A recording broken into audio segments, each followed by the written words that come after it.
আকাশবাণী খবর পড়ছি শঙ্কর মুখোপাধ্যায়। বিশেষ খবর। আত্মনির্ভর ভারত গড়ে তুলতে গ্যাস ভিত্তিক অর্থনীতির দ্রুত সম্প্রসারণ আবশ্যক বলে প্রধানমন্ত্রী নরেন্দ্র মোদী দৃঢ়তার সঙ্গে জানিয়েছেন। সুপ্রিম কোর্ট নতুন দিল্লিতে সেন্ট্রাল ভিস্টা প্রকল্পে ছাড়পত্র দিয়েছে। দেশে কোভিড-19 থেকে আরোগ্যের হার 96.32% পৌঁছেছে। ব্রিটেনে কোভিড অতিমারির প্রেক্ষিতে প্রধানমন্ত্রী বরিস জনসনের ভারত সফর স্থগিত রাখা হয়েছে। দেশের খেলনা তৈরিকে উৎসাহিত করতে টয়ক্যাথন 21-এর সূচনা হল। সৌরভ গাঙ্গুলি আজ হাসপাতাল থেকে ছাড়া পাচ্ছেন। করোনা সংক্রমণ এড়াতে মাস্ক পরুন, ঠিকভাবে পরুন, 2 গজ দূরে থাকুন, নিরাপদ দূরত্ব বজায় রাখুন, হাত ও মুখ পরিষ্কার পরিচ্ছন্ন রাখুন। আসছি বিস্তারিত সংবাদে। প্রধানমন্ত্রী নরেন্দ্র মোদী এক দেশ এক গ্যাস গ্রিডের মাধ্যমে দেশবাসীকে পরিবেশ অনুকূল শক্তি যোগানোর আশ্বাস দিয়েছেন। কোচি থেকে বেঙ্গালুরু পর্যন্ত 450 কিলোমিটার দীর্ঘ প্রাকৃতিক গ্যাস পাইপলাইনের ভার্চুয়ালি উদ্বোধন করে শ্রী মোদী গতকাল বলেন যে তাঁর সরকার তেল ও গ্যাস ক্ষেত্রে সংস্কার আরো জোরদার করেছে। সরকারের নীতির ফলে রান্নার গ্যাসের ব্যবহার বেড়েছে এবং কেরোসিনের উপর নির্ভরতাও হ্রাস পেয়েছে। আত্মনির্ভর ভারত গড়ে তুলতে গ্যাস ভিত্তিক অর্থনীতির দ্রুত সম্প্রসারণ আবশ্যক বলে শ্রী মোদী জোর দিয়ে বলেন। সুপ্রিম কোর্ট ইন্ডিয়া গেটের কাছে নতুন সংসদ ভবন নির্মাণের অনুমতি দিল। 3 বিচারপতির বেঞ্চ গতকাল 2-1 সংখ্যাগরিষ্ঠতায় প্রকল্পটি এগিয়ে নিয়ে যাওয়ার পক্ষে রায় দেয়। এই রায় বলা হয়েছে যে প্রকল্পে পরিবেশের ছাড়পত্র দেওয়া এবং জমির চরিত্র বদলের ক্ষেত্রে কোনো অনিয়ম হয়নি। জাতীয় রাজধানীতে 20,000 কোটি টাকার সেন্ট্রাল ভিস্টা প্রকল্পে নতুন সংসদ ভবন তৈরির পাশাপাশি ইন্ডিয়া গেট থেকে রাষ্ট্রপতি ভবনের মধ্যে 4 কিলোমিটার এলাকায় সরকারি ভবনগুলির নতুন রূপ দেওয়া হবে। তবে এই রায়ের সঙ্গে সহমত হননি বিচারপতি সঞ্জীব খান্না। তার মতে আইনের দিক দিয়ে প্রকল্পটি ঠিক নয়। ঐতিহ্য সংরক্ষণ কমিটির আগাম অনুমতি নেওয়া হয়নি। জমি ব্যবহারের ক্ষেত্রে সাধারণ মানুষের অংশগ্রহণ সম্পর্কেও বোধগম্য কোনো তথ্য নেই। সরকারের তরফে প্রকল্পের সমর্থনে বলা হয় যে ব্রিটিশ আমলে বর্তমান সংসদ ভবন চালু হয়েছিল 1927 সালে। তাতে জায়গা সীমিত। অগ্নি সুরক্ষা বা ভূমিকম্প প্রতিরোধের কোনো ব্যবস্থা সেখানে নেই। এছাড়া সরকারের কাজের দক্ষতা বাড়াতে সমস্ত কেন্দ্রীয় মন্ত্রক এক জায়গায় থাকা উচিত। দেশে দৈনিক করোনা সংক্রমণ এবং চিকিৎসাধীন রোগীর সংখ্যা লাগাতার কমে আসছে। অ্যাক্টিভ কেস এখন মোট আক্রান্তের 3%-এরও কম। গত 5 সপ্তাহ ধরে দৈনিক সংক্রমণের তুলনায় সুস্থের সংখ্যা বেশি। কেন্দ্রীয় স্বাস্থ্য সচিব রাজেশ ভূষণ গতকাল নতুন দিল্লিতে এক সাংবাদিক বৈঠকে বলেছেন যে প্রতি 10 লক্ষের সংক্রমণ এবং মৃত্যুর সংখ্যা অনেক দেশের তুলনায় ভারতে অনেক কম। তিনি জানান যে কার্নাল, মুম্বাই, চেন্নাই এবং কলকাতায় 4টি জায়গায় করোনা টিকার প্রাথমিক মজুদ ভান্ডার গড়ে তোলা হয়েছে। সারা দেশে টিকার মজুদ ভান্ডারের সংখ্যা 37। শ্রী ভূষণ আরো জানান যে ড্রাই রান বা টিকার মহড়ার অভিজ্ঞতার ভিত্তিতে সরকারের অনুমোদন দেওয়ার 10 দিনের মধ্যেই টিকাকরণের কাজ শুরু করতে তারা প্রস্তুত। এদিকে কেন্দ্রীয় স্বাস্থ্য মন্ত্রকের সর্বশেষ রিপোর্ট অনুযায়ী গত 24 ঘন্টায় নতুন করে সংক্রমিত হয়েছেন 16,375 জন। এই সময় সুস্থ হয়েছেন 29,000-এর বেশি। আরোগ্যের হার আরো বেড়ে 96.32% পৌঁছেছে। পশ্চিমবঙ্গে গত 24 ঘন্টায় নতুন করে 812 জন করোনায় সংক্রমিত হওয়ায় এ পর্যন্ত মোট 5,56,384 জন এই রোগে সংক্রমিত হলেন। এর মধ্যে 5,37,250 জনই সুস্থ হয়ে উঠেছেন। এই সময় 1,166 জন সংক্রমণ মুক্ত হয়েছেন বলে গতরাতে রাজ্য স্বাস্থ্য দপ্তর থেকে প্রকাশিত রিপোর্টে উল্লেখ করা হয়েছে। রাজ্যে করোনা সংক্রমণ থেকে সুস্থতার হার আরো কিছুটা বেড়ে হয়েছে 96.56%। কোভিড পরিস্থিতির যথেষ্ট উন্নতি হওয়ায় হিমাচল প্রদেশ সরকার আজ থেকে সিমলা, কাংড়া, মান্ডি এবং কুলুতে জারি হওয়া নৈশ কার্ফু তুলে নেবার সিদ্ধান্ত নিয়েছে। রাজ্য মন্ত্রিসভা সরকারি দপ্তরগুলিতে আবার 6 দিনের সপ্তাহ চালু করতেও চলেছে।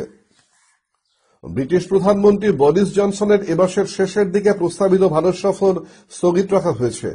শ্রী জনসন গতকাল টেলিফোনে প্রধানমন্ত্রী নরেন্দ্র মোদীর সঙ্গে কথা বলেন এবং পরিকল্পিত ভারত সফরে যেতে না পারার জন্য দুঃখ প্রকাশ করেন।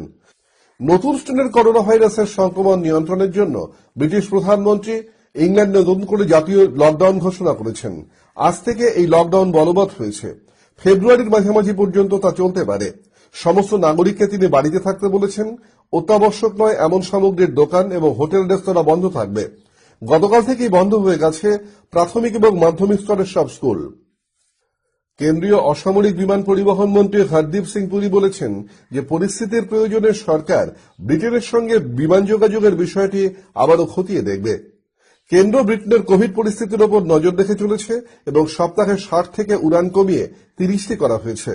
সীমিতভাবে বিমান যোগাযোগ আবার চালু করার সিদ্ধান্ত বাস্তব অবস্থার প্রেক্ষিতে নেওয়া হবে বলে উল্লেখ করেছে। মন্ত্রী বলেন, যেহেতু বিমান যাত্রার 72 ঘন্টার আগে আরটিপিসিআর টেস্ট করতে হয়, তাই ব্রিটেন ফেরত যাত্রীদের আবারও পরীক্ষা বাধ্যতামূলক করা হয়েছে। বাংলাদেশ সরকার জরুরি ভিত্তিতে ব্যবহারের জন্য অক্সফোর্ড ইউনিভার্সিটি এবং অ্যাস্ট্রাজেনেকার কোভিড ভ্যাকসিনকে ছাড়পত্র দিয়েছে। এ খবর আপনারা শুনছেন আকাশবাণী থেকে।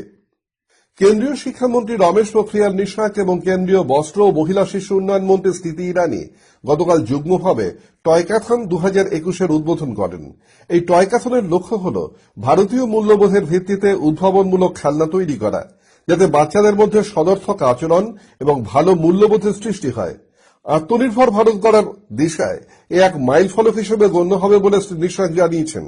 তিনি বলেন, দেশে জ্ঞান, সংস্কৃতি এবং বিজ্ঞানের বিকাশে খেলনা গুরুত্বপূর্ণ ভূমিকা পালন করতে পারে। শ্রীমতী ইরানি বলেন যে এই প্রথম স্কুলের ছাত্রছাত্রীরা খেলনার উদ্ভাবন এবং নকশা তৈরি করতে পারবে।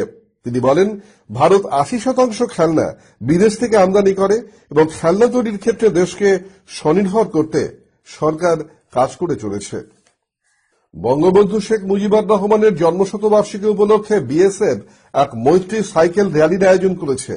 বিএসএফ এর সাউথ বেঙ্গল ফ্রন্টিয়ারের আইজি অশ্বিনী কুমার সিং জানিয়েছেন যে আগামী 10ই জানুয়ারি ঘোজাডাঙ্গায় সীমান্তরক্ষী বাহিনীর পানিতর ক্যাম্প থেকে সাইকেল যাত্রা শুরু হয়ে 17ই মার্চ মিজোরামের সিলকোরে ক্যাম্পে গিয়ে শেষ হবে। ভারত বাংলাদেশ সম্পর্ক আরো সুদৃঢ় করতে এবং সীমান্তে পাচার, অনুপ্রবেশ এবং অপরাধের ঘটনা সম্পর্কে মানুষকে আরো সচেতন করতে এই র্যালির আয়োজন করা হয়েছে। ভারত বাংলাদেশ সীমান্তে অনুপ্রবেশ রুখতে সীমান্তরক্ষী বাহিনী মধ্যস্থতাকারী এজেন্টদের ওপর বিশেষ নজর রাখছে। কলকাতায় গতকাল এক সাংবাদিক বৈঠকে বিএসএফ এর সাউথ বেঙ্গল ফ্রন্টিয়ারের আইজি অশ্বিনী কুমার সিং জানিয়েছেন যে এই এজেন্টদের না আটকাতে পারলে অনুপ্রবেশ রোখা সম্ভব নয়। তাদের গ্রেপ্তার করে জিজ্ঞাসাবাদের জন্য পুলিশের হাতে তুলে দেওয়া হয়। গত 2 বছরে মোট 21 জন এজেন্টকে আটক করা হয়েছে বলে তিনি উল্লেখ করেন। কারগিলের ইমাম খোমেইনি মেমোরিয়াল ট্রাস্ট পাকিস্তানের সংখ্যালঘু শিয়া হাজারা সম্প্রদায়ের 11 জন কয়লা শ্রমিকের নৃশংস হত্যাকাণ্ডের তীব্র ধিক্কার জানিয়েছে।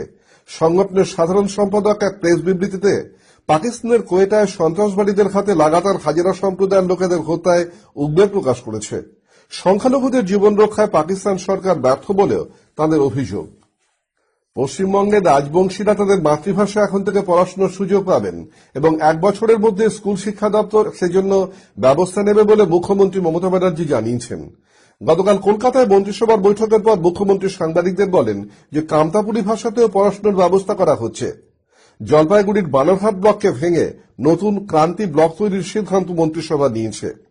অশোকনগরে ওএনজিসিকে বিনামূল্যে জমি দেওয়ার কথাও মুখ্যমন্ত্রী গতকাল উল্লেখ করেন। কেন্দ্রীয় স্বরাষ্ট্রমন্ত্রী অমিত শাহ আগামী 30শে জানুয়ারি উত্তর 24 পরগনার ঠাকুরনগরে মতুয়াদের জন্য সভা করতে আসবেন। ঠাকুরবাড়ির কামনা সাগর সংলগ্ন ময়দানে তিনি এই সভা করবেন।